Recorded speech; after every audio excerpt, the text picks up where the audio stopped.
What do you make of this OECD report lowering the growth forecast for the U.S. and other parts of the world? Is that something that you think is really meaningful when we're talking about investors?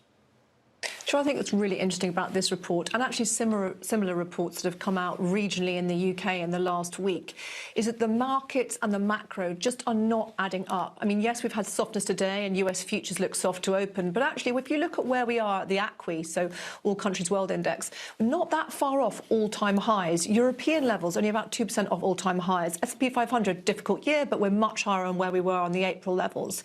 And ultimately, the ebullience that we see in the markets, that optimism, that sort of, party mode, if you will, is just not what our house view is. Our house view is much more aligned to some of the macro that's coming out. The lower manufacturing data that you're seeing in China and in the US. The growth data that you're seeing, downgraded in the US and in the UK.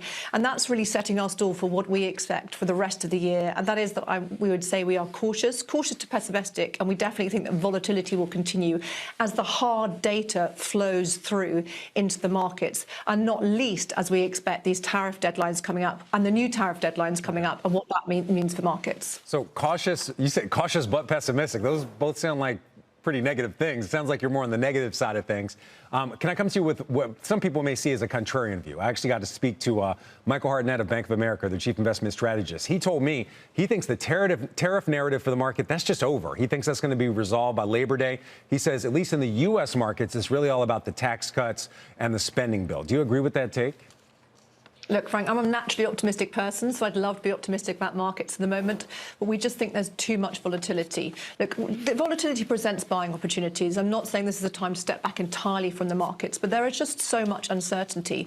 And that uncertainty has an impact on markets, even if tariffs don't go ahead. So let's take the best case scenario in terms of our point of view. Let's say that the tariff floor is 30% for China and 10% for the rest of the world, and that just holds. We actually don't have this increase in sort of reciprocal tariffs, so things work out between the EU and the US, things work out between China and the US. But in the period in which we're seeing wait and see, and I mean wait and see in terms of consumer spending, in terms of corporate capex, in terms of global asset managers assigning capital towards the US, you have 3-6 months of uncertainty.